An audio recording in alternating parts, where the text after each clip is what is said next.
As we continue to walk through the Sermon on the Mount, and I promise daily devotions aren't going to be Sermon on the Mount forever. We're getting closer to the end. We're getting there. It's just, Jesus had a lot of good stuff to say. So, in today's installment, we're starting at verse 19, and this is still in Matthew chapter 6, if this is your first visit, I guess. It says, "Do not lay up for yourselves treasures on earth, where moth and rust destroy, and where thieves break in and steal. But lay up for yourselves treasures in heaven, where neither moth nor rust destroys, and where thieves do not break in and steal. For where your treasure is, there your heart will be also.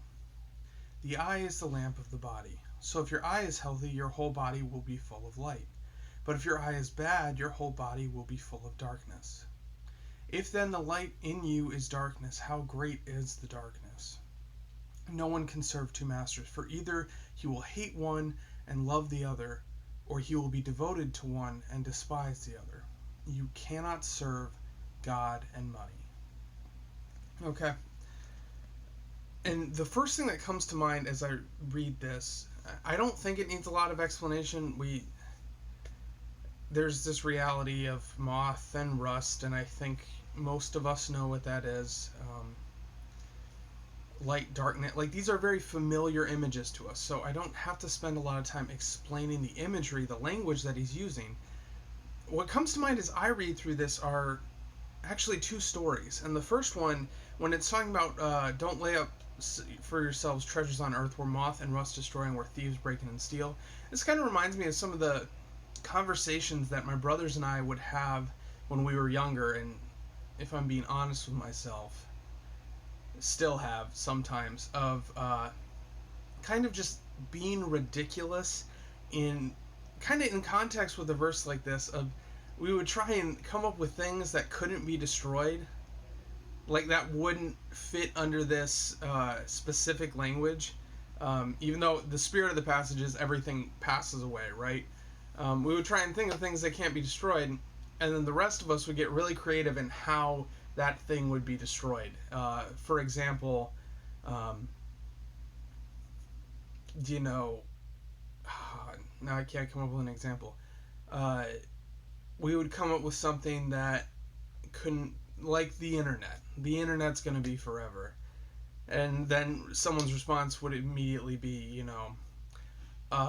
the tin roof of the building where all the servers for the internet are housed. By the way, if you're not familiar, the internet isn't just some magical cloud somewhere. It's a bunch of servers sitting in a building all over the world, sitting in buildings all over the world. The tin roof has a hole. Water comes in, all the stuff rusts, and the internet goes down. Lame example, but it's the best I could come up with. So that's the first story. And because there is this reality, everything that is on this earth, everything that we work for in this world can be just like, I'm looking around, I have my phone in front of me that I'm recording on, I have my laptop next to me. Those things, they stop working after 3 or 4 years. 5 if you're lucky. Somehow miraculously my wife has a laptop that's like 7 years old. Don't know how. Money. Currency gets devalued all the time. It doesn't buy as much as it did 10 years ago, 15 years ago, 20 years ago. Money is kind of just worth what we say it's worth. All these sorts of things that we put so much stock in. Our bodies, people spend a lot of time and money on their bodies, and you get old. It happens.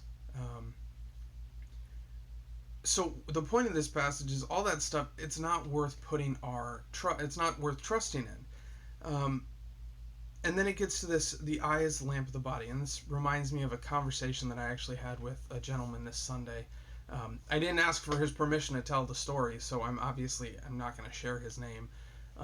But I had a conversation about how being in the Word of God, like you are with this devotion right now, and like I hope you are every day, it changes how you look at things. Maybe not at first, maybe not after 1 or 2 visits, but if you're consistently in the Word, it changes how you look at the world around you. And the example that he used is, it's like when you get a car. When you get a new car, you suddenly look around and you see that car everywhere. the reality probably isn't that everyone suddenly decided to get that car. The reality is you are now primed to see that car. And the Word of God is the same way.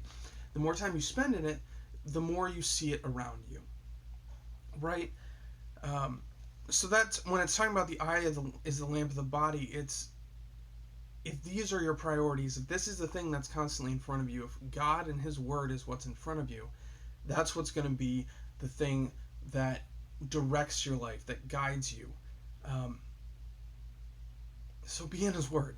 That's, I guess, the application for today. This one was a little bit rambly. I apologize for that, but as I was reading through, I was like, this reminds me of some stories, and I love to tell stories.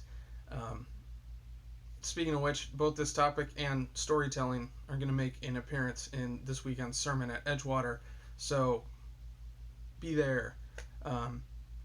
Anyway, that's what I have for you today. Sorry about going over again. Brothers and sisters, go in peace. Serve the Lord. Thanks be to God.